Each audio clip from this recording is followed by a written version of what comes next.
Hello, everyone. I'm Ivo Dalder, President of the Chicago Council on Global Affairs, and this is World Review, our weekly look at news from around the world. And joining us this week is Karen DeYoung, Associate Editor and Senior National Security Correspondent of The Washington Post. Karen, great to have you back. Also joining us from London is Gideon Rachman, who is the Senior Foreign Affairs columnist for the Financial Times. Gideon, great to have you. And back as well, Nir Malgosh, who is the U.S. Bureau Chief of the Straits Times, joining us from Washington. We had some breaking news overnight, at least overnight in the United States, during the day in Europe, and that is that the parties to the Iran nuclear deal, the JCPOA, will be getting together for the first time since the United States walked out of that deal. Karen, if you give us a little bit of the news, what is going to happen? What is this conversation going to be about, and where did it come from? Thank you. It's sort of breaking as we speak. I'm just looking at the statement that the State Department just put out. It's a baby step, but it's a step that hopefully will break the stalemate that has prevented the United States from rejoining the deal, has prevented Iran from agreeing to recomply with the deal. Up until now, they've both said, well, you go first, United States, you lift sanctions, and then we'll reverse the steps that we've taken toward that have been out of compliance with the deal, mostly involved in enriching more uranium to a higher degree than what's permitted under the deal. The EU had proposed a virtual meeting among all the parties, including the United States, in late February. Iran said, thanks, but no thanks. We don't want to do that until there is a better sense of what the agenda would be in talks like that. The Americans, under some domestic political pressure, have said, well, we want to talk about a lot of other things too. We want to talk about your ballistic missile program. We want to talk about some of the sunset provisions in the deal, proxy wars. The Iranians have said, well, we're not interested in that. And so until we figure out what exactly you're ready to do right now in terms of lifting sanctions, there's no reason to talk. In the meantime, the Europeans, mostly Britain, France, and Germany, who are parties to the deal, have been essentially doing some shuttle diplomacy between the two sides, saying, what would persuade you to start talking about simultaneous steps that would bring you both together without anybody having to say, the other one's going first?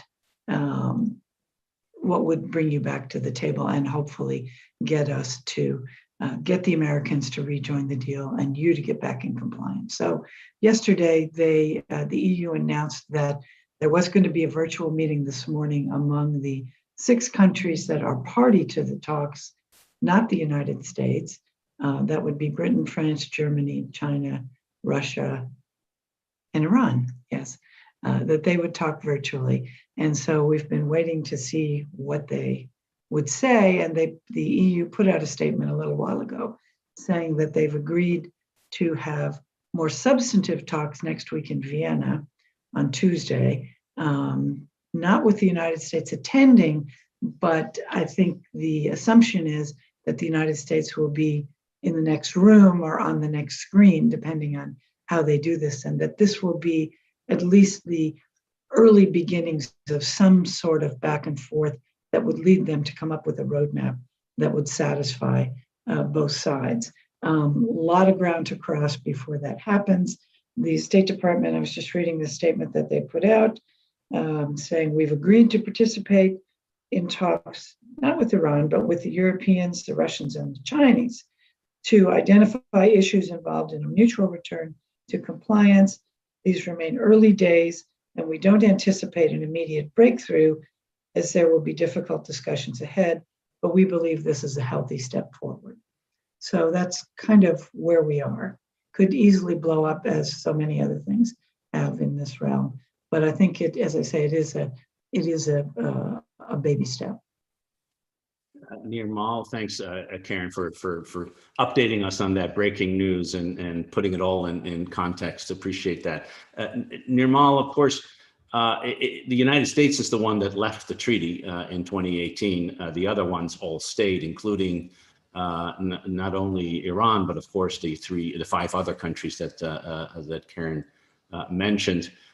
What do you see as their position? We know the Europeans have been very eager to getting these talks going, but where is Russia and where's China, two critically important players as well on trying to get this deal back? What's their position? Well, Iran and China, of course, have got this new sort of agreement, so to speak, and so Iran is in a position of quite major strength over there. India is a major partner of Iran, and India was under pressure from the US to slash its oil imports from Iran and so forth, which it did. But India has strategic interests in Iran because of the Chabahar port. It was given an exception by the US, and India would certainly welcome more normal trade and traffic with Iran because it uses Chabahar to supply Afghanistan because it can't go through Pakistan, right? Russia, of course, Russia is becoming increasingly assertive. It's quite interesting to see this, not just in that region, but also across the way in Myanmar as an arms supplier and so forth. It has strategic interests, and it will take advantage of any opportunities it may see. It's basically opportunistic. So I don't know how it's going to work out, frankly, with Russia and Iran, but certainly the China agreement with Iran, the China understanding with Iran is quite significant, and that will have potentially big ramifications for the region, and is an incentive for the partners to the JCPOA to get together and normalize the relationship with Iran as far as they possibly can. Just this disagreement between Iran and China is a major trade and economic agreement that was signed, I think, only last week, though had been foreshadowed a while ago. An important agreement, sort of the insistence by the Chinese that since they were still party to the treaty, they were going to continue to have economic relations with them. Gideon, for a long time, of course, the Europeans, it's the one area where a post-Brexit Britain is as aligned with its European allies as a pre-Brexit Britain. They want to get back to this agreement and find a way out. What do you sense is the likelihood of success in this effort? And you're still muted, Gideon. Sorry about that. Yeah, look, I mean, I think that they'll be mildly encouraged that they've even got this far. I mean, I think the sort of initial reaction after Biden won was that maybe too much had happened in the interim 4 years to put this particular sort of Humpty Dumpty back together again. The fact that people are willing to at least take these baby steps is, I think, encouraging. And I think that the Europeans remain committed to the general principle that the only way out of this is some sort of agreement with Iran, because they think that the alternative is an Iran that either builds nuclear weapons at some point or a war. So they're committed to the diplomatic process, and I think they'll be encouraged that they can just get it going again. Well, let's move on. Thanks for that update. I think we'll be watching this closely as the talks happen next week, and baby steps hopefully become larger steps as we move forward. But Nirmal, you mentioned Myanmar and the really remarkable already visit by senior Russian officials to Myanmar at a time when the military junta is shooting its own citizens. What's happening at the moment? How do you see the situation evolving? We're 2 months and a day into this new regime. The coup was on February 1st. Where do you see this going? Well, unfortunately, not very good news all around. It's settled into sort of war of attrition. Now we can no longer say Myanmar's on the brink of economic collapse. It is in economic collapse. There are, in effect, two competing centers of authority, the military, which always considers itself the center of authority anyway. It has a sort of 19th century Cold War era mindset, but it's fighting in its own citizens, as you said, in 2021. So there's this huge disconnect over there. And the general consensus is that the military vastly miscalculated, because the younger generation of Burmese, and not just Burmans, but all the ethnicities are looking at sort of banding together and seeing common cause in defeating the military. Regionally, we have a lot of worry because of refugees. Refugees have already started to flow across mainly the Thailand border, but also some across to India. ASEAN's credibility is completely at stake here.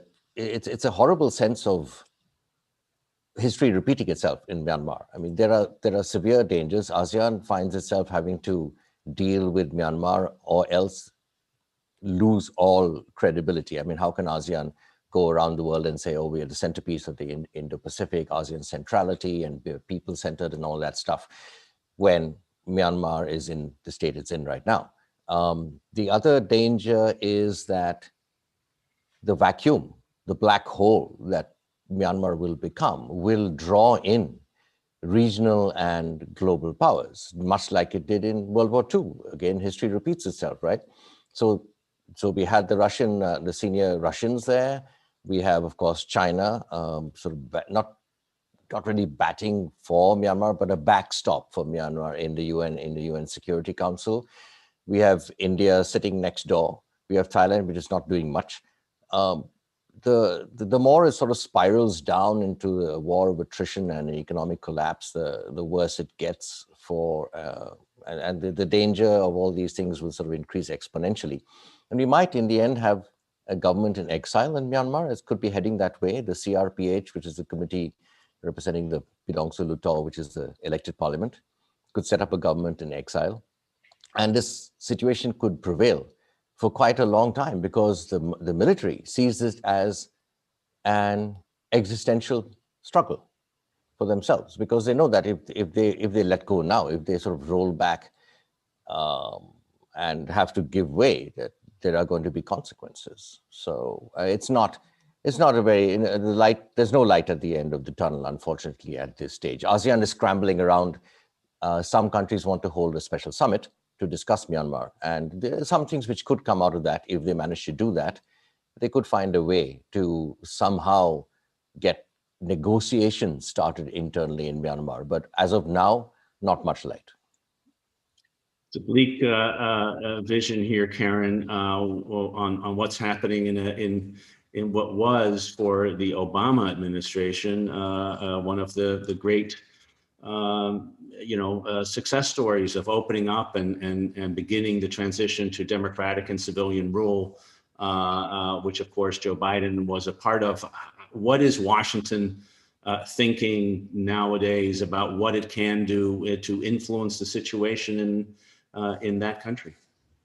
Well, I think as Nimal said, most of their tools are economic tools. The administration this week evacuated all its non-essential diplomats from the embassy there. And more importantly, they suspended the trade pact that had been put in place when the civilian government took over, the civilian government that's now been ousted. And it gave a boost to the Burmese economy. It allowed relationships that now are canceled again. So they said, look, we're just not going to do this anymore. Everybody has said, we're horrified about this. Biden was asked this week if he was going to put more sanctions on, and said, well, we're working on that. He again has said he's horrified. Everyone says they're horrified, but they're trying to figure out what to do. In addition to putting down very brutally these demonstrations, the junta this week started airstrikes in some of the ethnic areas that are close to the border, sending lots of refugees into Thailand. There were reports that Thailand was turning them back. The Thais denied this. There was a closed UN Security Council meeting this week at which the UN envoy for Myanmar basically told them the situation was horrible and asked for some significant action. But as Nimal explained, that's pretty unlikely in the Security Council, given Russia's position and China's position, although the Chinese have a lot of money invested in Myanmar. And as the economy tanks because of everybody wanting to pull out of there, they, I'm sure, see a risk there. How does it look from London when you see this part of the world, a part of the world in which the UK has had interests, more historical than present? But clearly, one of the challenges to the United States, to the UK, to others is this new sense that the world is being divided between the democratic world and the autocratic world. Here's one of those who switched sides, and the question is how to deal with that, and what does London think? Well, you're right. There are historical ties and contemporary ties. I mean, Aung San Suu Kyi, who's played such a central role, was her husband was British, died in Oxford tragically when they were separated. And Britain is a long time ago the former imperial power, but I think in common with a lot of European countries, the British are now talking about putting Asia more centrally again in its foreign policy because of the growing strategic and economic importance of the region. What that means in practice in a situation like this is much less clear. And I think you're right that there's this question about how democracy and strategy fit together. First of all, we need to acknowledge that Suu Kyi disappointed many of her sort of democratic fan club, was to some extent allied with the army on questions of the Rohingya and so on, but obviously not sufficiently to forestall this event. So those clear-cut democracy authoritarian distinctions were already eroded.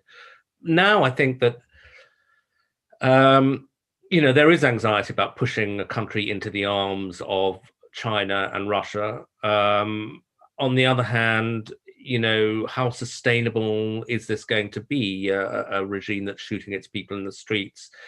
A lot of what we would like to believe is that they will ultimately pay the price for this. They'll lose power, a new dispensation will take control. But actually, Burma, the army have had a record of managing of repression, and they killed a lot of people in the early 1990s and clung on for a long time. So they may do it again. And at that point, I think, we don't really have much option but to sharply reduce ties and, to some extent, adopt a kind of cordon sanitaire to the country. Well, it is certainly if you see the images and hear the stories out of the streets, it's a pretty horrific set of developments. But it shows that when it comes to the internal politics of a country, the outside world is limited in what it can do, and the hope lies that pressure from all sides may be able to find a way out, but it doesn't look like that's going to happen anytime soon. Just one very quick additional point to the as we know, Myanmar has been in a state of on and off civil war for decades with the armed ethnic minorities, and two of the biggest, the Karen and the Kachin, basically have said that if the army continues to do this, continues to crack down on civilians, they will do something about the army. And the Kachin have in recent weeks been attacking the Myanmar army and the Karen in some cases as well, which is what prompted the Tatmadaw to launch airstrikes on Karen villages, and refugees sort of flooded into Thailand. So we're looking at a potential deepening of the civil war. Again, of course, terrible news generally, and there's nothing much anyone really can do about it, unfortunately. Yeah, I mean, just a last thought on that. I mean, I think what Nimal's alluding to is that, that there must be questions about whether Myanmar makes sense as a state. I mean, it's been in a state of semi-civil war for decades. These ethnic divisions have never really gone away. And so, at some point you may be looking at breakup, although that would, of course, also invite foreign intervention. We'll be watching it on World Review week after week, and hopefully have some better news down the road. In the meantime, let's switch areas and continents. Karen, The situation in Ethiopia has been developing now for a few months. There was another country with great hope not that long ago, a change in leadership, a change in regime, but now an increasing internal conflict that the UN is saying is becoming increasingly brutal in terms of the casualties among civilians and the sexual assaults and rapes on women in particular. Karen, last week, we had a senior U.S. official traveling there, and all of a sudden, the U.S. is starting to pay attention to what's happening and trying to figure out a way out. Well, yes, they are paying attention. I don't know if ultimately they have any more influence than they have in the conflict we were just talking about. I mean, I think these are definitely locally based conflicts influenced by colonial histories, and there's not much that outside powers can do. But President Biden sent Chris Coons, the Delaware senator who's a close ally of his, sent him last week to Ethiopia to sort of read the Riot Act, talk about how concerned the president was, demand some humanitarian access to Tigray, the northern part of Ethiopia, which is where all of this is taking place. It appears to have had some effect.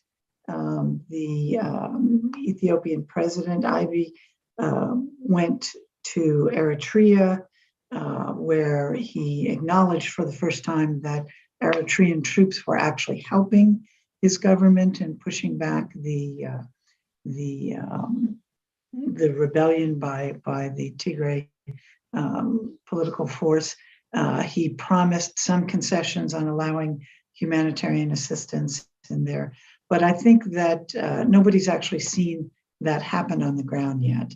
And nobody's talking about a negotiated solution. I think both sides still think that they can win. And it's very sad because I think just a couple of years ago, Ethiopia looked like a success story. You had the long conflict between Ethiopia and Eritrea, who fought a war in the late 1990s, basically settled when Abiy was elected as president, reached out to them. They signed a peace treaty for which he was given the Nobel Peace Prize in 2019.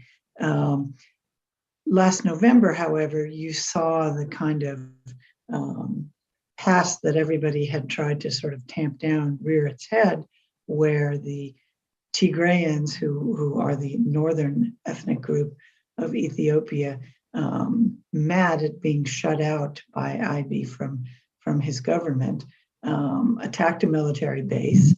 The Ethiopian government came back in force with allies from Eritrea, from the Eritrean army, with local forces from Amara, which is the province, the next province over from Tigray, and basically just went in and tried to squash it. Thousands of civilians killed, millions of civilians driven over the border into Sudan, humanitarian access completely cut off and disallowed by the government, lots of atrocities committed, with which the Biden administration has referred to as ethnic cleansing in some cases, which is not to say that Tigrayan forces have not committed their share of atrocities. So everybody's accused of doing horrible things.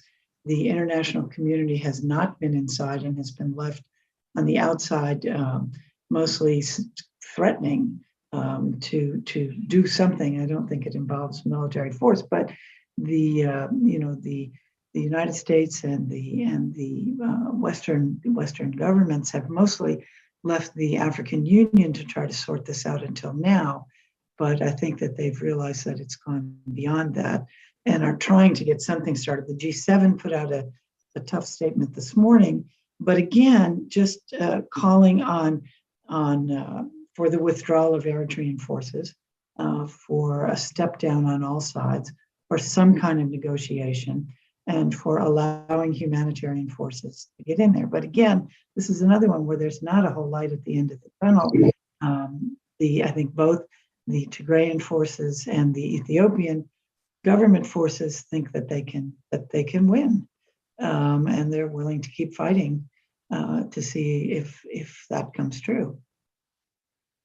A tough set of issues where politics and history and tribal questions all intermingle, as they do in so many of these local conflicts. Nirmal, I visited Ethiopia for the first time just a year and a half ago, and what struck me there was the visible presence of China, which is a major funder of development projects and all kinds of things in Ethiopia, including the train line from Ethiopia, which is landlocked through Eritrea to the Gulf, as well as, of course, building the African Union headquarters, which are in Addis Ababa. And the Chinese really are there in a big way. Any sense of what Beijing is thinking about this conflict and how that may influence Abe's thinking? Not really, but this is obviously a rather new situation to China, because China, as I think we've also discussed this previously on your program, China has generally had pragmatic interests, looks after its energy interests, its natural resources, its rare earth supplies, all that kind of stuff. It doesn't get into engineering peace agreements and rearranging geopolitics in these sub-regions. It doesn't do that in the Middle East. It doesn't do that in Africa. Now it might have to do that in order to protect its own interests. And I think the thing to also watch coming down the road is a humongous humanitarian crisis. We have one in Yemen already. We have one in Bangladesh, thanks to Myanmar. We have a burgeoning one in Myanmar. And now we are going to have one which could dwarf all of those in Ethiopia if this continues any longer. And the extent of it will only become clear a few weeks down the line. Because as Karen said, we haven't had much access, so we don't know what's really going on. And it's a brutal situation.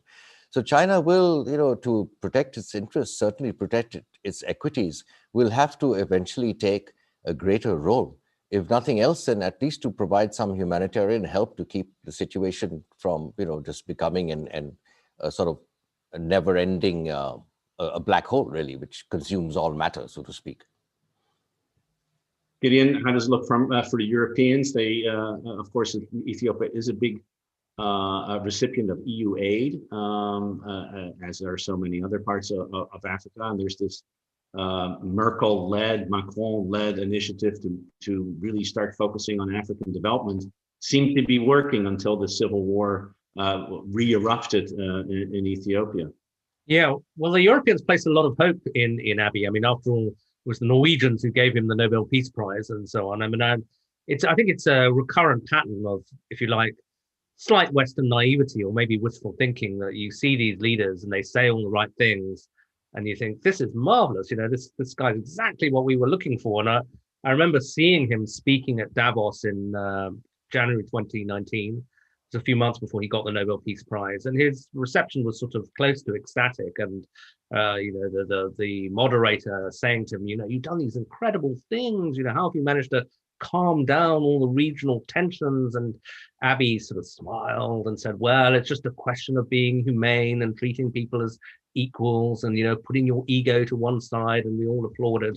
And then like a year later, they're at war. I mean, I think beyond that, though, there's a shift in the way that he's governing Ethiopia, in the sense that, as Karen alluded to, the Tigrayans were the leading group during a period in which, incidentally, Ethiopia was a bit of a development miracle, going from a country that had been plagued by famine in the mid-'80s, famously the whole Live Aid thing, to a country that had double-digit economic growth. But the Tigrayan group, led by Meles Zenawi, were the dominant group.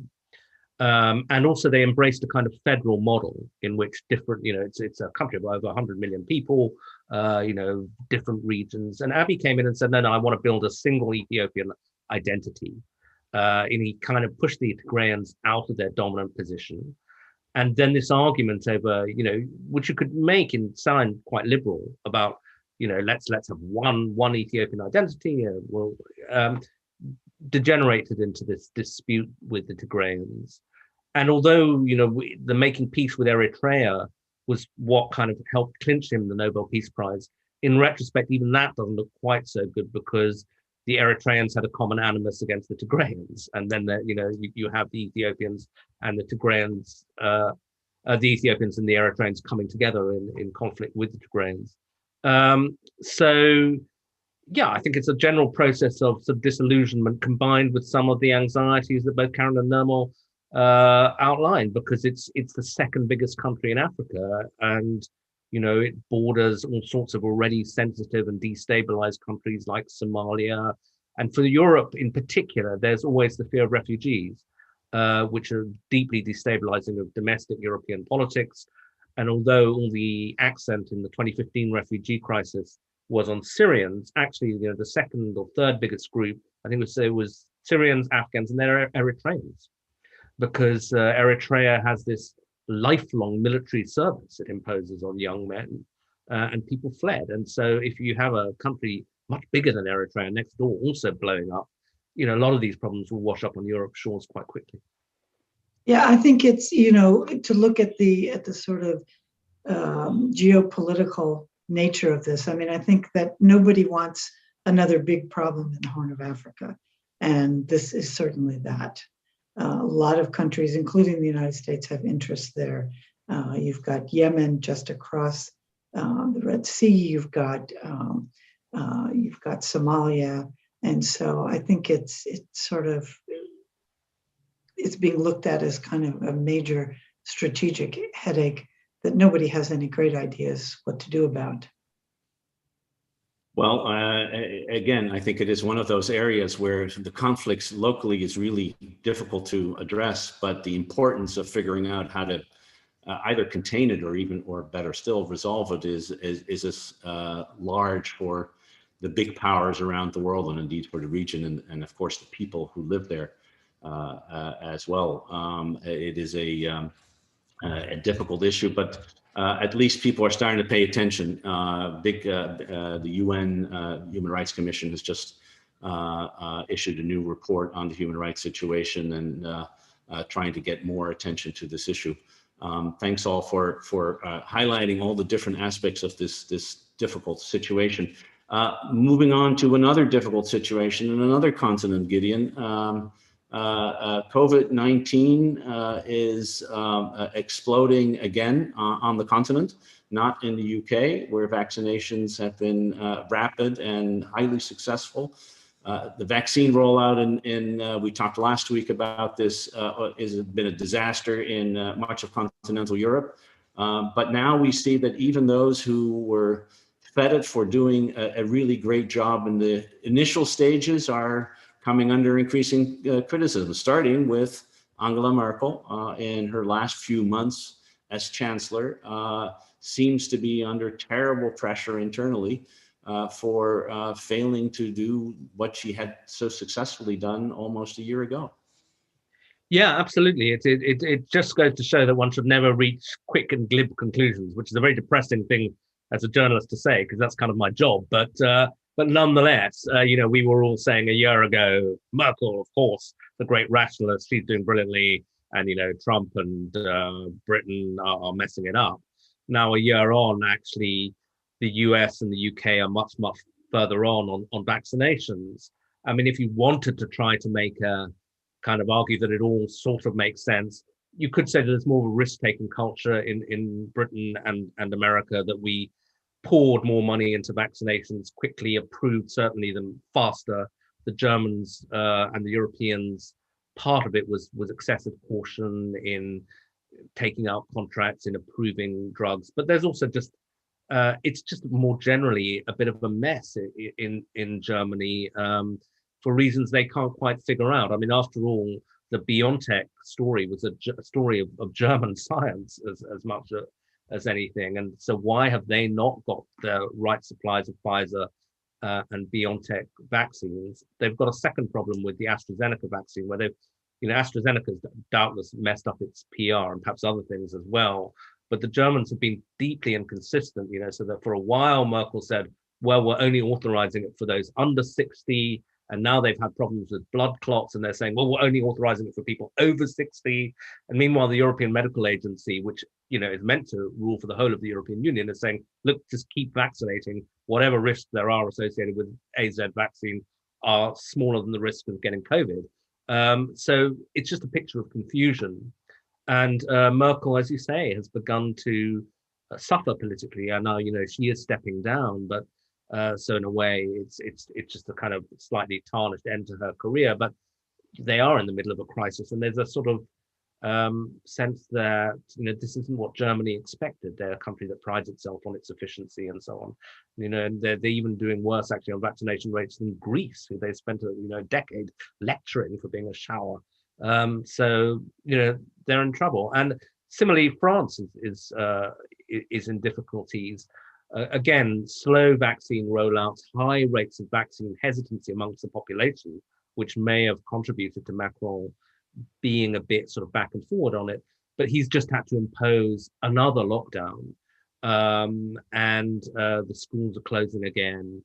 And I thought somebody was saying a sort of typical French poll, 70% of French people approved of the new lockdown, and 50% said they intended not to obey it.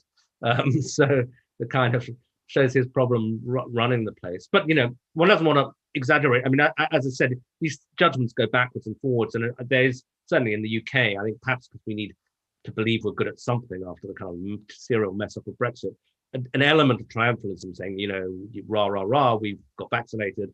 But, Britain still has a much higher death rate than either Germany or France. So these things, that there is a balance to be struck.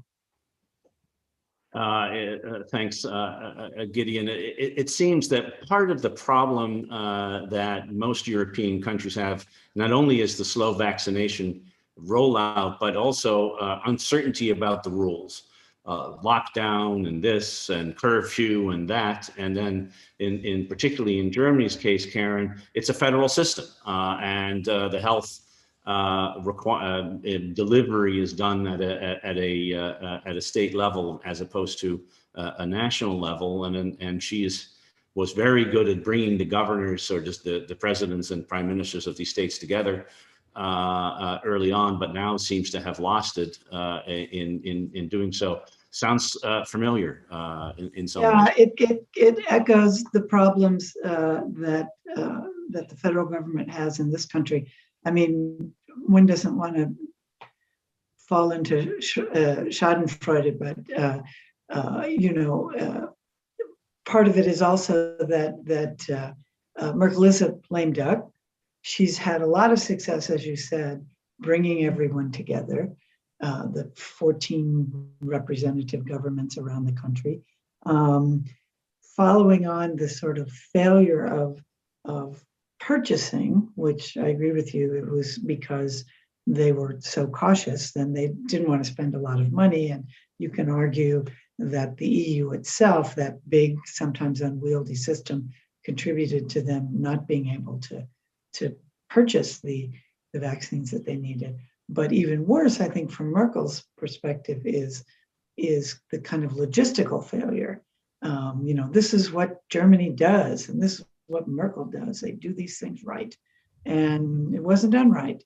You can argue that it was because it's hurting the cats of the various state governments, or you can say that the federal government failed, but it's been a failure, and it was sort of exacerbated when Merkel said last weekend that we need to have another lockdown.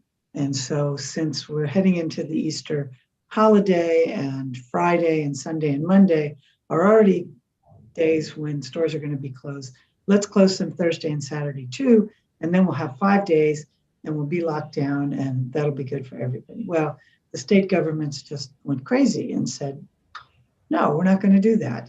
And so Merkel went out in a TV interview and said, you're right, I was wrong, I apologize, I shouldn't have done that. I'm just trying to do the best for everybody. And she backtracked on it. Strangely enough, that seemed pretty popular with the people of Germany, but didn't seem very popular with the regional governments, many of whose leaders are running to replace her. So you know, they're maneuvering these state leaders to build their own currency in the elections coming up. She's burnishing her image and trying to have some influence over the elections coming up, while trying to do something to stop this pandemic and to get the vaccines rolled out. So it is a little bit, actually more than a little bit, like what happened here and continues to happen with state governments. First egged on by the Trump administration, kind of saying, well, state governments, you handle it. It's not up to me to handle it. And then state governments kind of doing their own thing, Biden trying to corral them again, and them still, in many cases, trying to do the Divided politics, decentralized politics makes it difficult. The other is the supply chain. Nirmal, I want to give you the last word here. Europe, one of the places they were relying on for vaccine, of course, was India, which is the largest vaccine producer in the world. And because of rising cases in India, has decided to keep production at home. And so that's had an impact on supply as well. Yes, absolutely. I think the whole, the whole thing is such a big cautionary tale. As Gideon said, one has to resist sort of jumping to sort of glib conclusions and so forth. And hubris. I mean, this virus is the great leveler and is going to continue to stay with us even after we have majorities of populations vaccinated, because there will always be outbreaks here and there. There will always be issues in countries as big and as unwieldy as India, as the United States. And yeah, I mean, we had this, I forget the name of the manufacturer, but there was an error. I think it was J&J. There was an error and they had to discard a whole a million doses or something, or maybe I've got the figure wrong. 15 million doses, yeah. Yeah, a substantial number. Yeah, I mean, so these hiccups will always continue. I mean, human societies, we'd like to think of ourselves as efficient, and Germany being efficient, Japan being efficient, America, of course, being somewhat inefficient. It doesn't have that much of a reputation. But at the end of the day, it's human error. It's it's commercial interests. A whole lot of factors combine, and the virus basically has no mercy. It'll exploit whatever loophole it can find. So this is going to be a bit of a long haul. Yes, we're looking at a nice economic recovery in the US, probably by the summer. But then here you go with Germany and France and India as well. So yeah, I think it's going to be a bit of a longer haul than we thought. That's a good place for us to end, and a bit of humility in the face of Mother Nature. And the virus in particular. This virus has dominated our lives now for 13 plus months, and it continues to dominate us in one form or another. It's not to be trifled with. So we will come back to this and to so many of the other issues. I want to really thank Nirmal Ghosh, Gideon Rachman, and Karen DeYoung for a terrific conversation across the world. Some very difficult issues. Just shows that even when you have strong powers who want to engage, they can't necessarily solve every problem that is out there, however difficult they are. I want to thank all of you for tuning in. We'll be back next week with another edition of World Review. In the meantime, I wish all of you a very, very good weekend. Likewise. Thank you very much. Bye, everybody. Thanks.